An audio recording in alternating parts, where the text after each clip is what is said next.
सत्यनारायण व्रत कथा के प्रथम भाग में सत्यनारायण व्रत की पूर्ण पूजा विधि और पहले अध्याय के बारे में पूर्ण विस्तार किया गया है।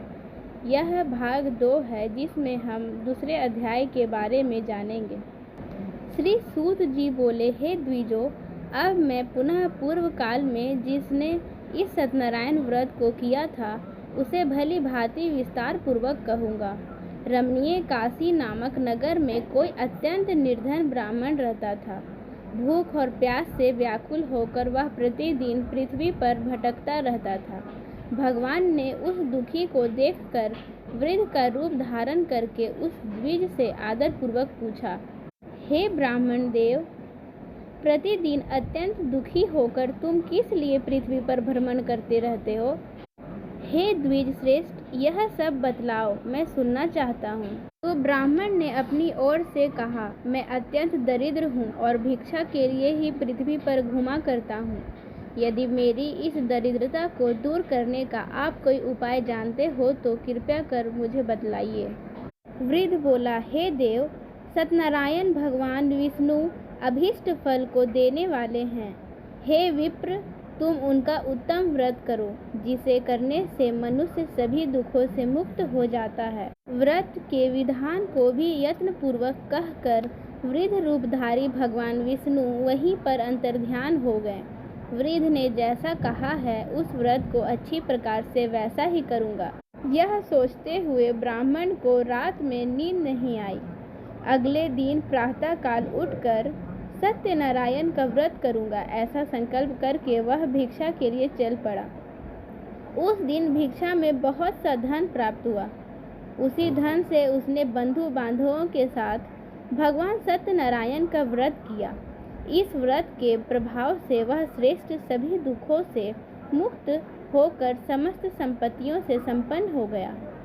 उस दिन से लेकर प्रत्येक महीने उसने यह व्रत किए। इस प्रकार भगवान सत्यनारायण के इस व्रत को करके वह श्रेष्ठ सभी पापों से मुक्त हो गया और उसने दुर्लभ मोक्ष पद को प्राप्त किया। हे विप्र, पृथ्वी पर जब भी कोई मनुष्य श्री सत्यनारायण का व्रत करेगा उसी समय उसके समस्त दुख नष्ट हो जाएंगे। इस प्रकार भगवान नारायण ने महात्मा नारद जी से जो कुछ कहा मैंने वह सब आप लोगों से कह दिया। आगे अब और क्या कहूँ? हे मुने, इस पृथ्वी पर उससे सुने हुए इस व्रत को किसने किया? हम वह सब सुनना चाहते हैं।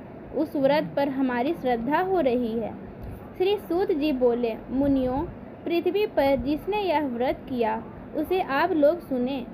एक बार वह द्विज श्रेष्ठ अपनी धन संपत्ति के अनुसार बंधु बांधवों तथा परिजनों के साथ व्रत करने के लिए उद्यत हुआ। इसी बीच एक लकड़हारा वहां आया और लकड़ी बाहर रखकर उस ब्राह्मण के घर गया। प्यास से व्याकुल वह उसको व्रत करता हुआ देख प्रणाम करके उससे बोला, प्रभो, आप यह क्या कर रहे हैं? इसके करने से किस फल की प्राप्ति होती है? विस्तार पूर्वक मुझसे कहिए।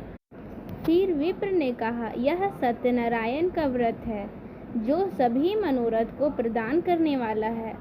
उसी के प्रभाव से मुझे यह सब महान धन धान्य आदि प्राप्त हुआ है।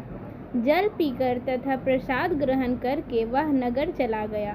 सत्यनारायण देव के लिए मन से ऐसा सोचने लगा कि लकड़ी बेचने से जो धन प्राप्त होगा उसी धन से भगवान सत्यनारायण का श्रेष्ठ व्रत करूँगा।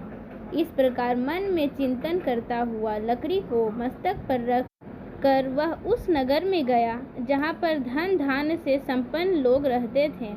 उस दिन लकड़हारे ने लकड़ी का दुगुना मूल्य प्राप्त किया।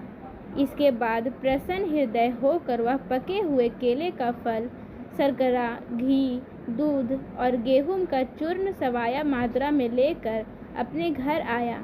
तत्पश्चात उसने अपने बांधवों को बुलाकर विधि विधान से भगवान श्री सत्यनारायण का व्रत किया। उस व्रत के प्रभाव से वह धन पुत्र से संपन्न हो गया और इस लोक में अनेक सुखों को उपभोग कर अंत में सत्यपुर अर्थात बैकुंठ लोक चला गया। जय श्री हरि। इस प्रकार दूसरा अध्याय समाप्त होता है।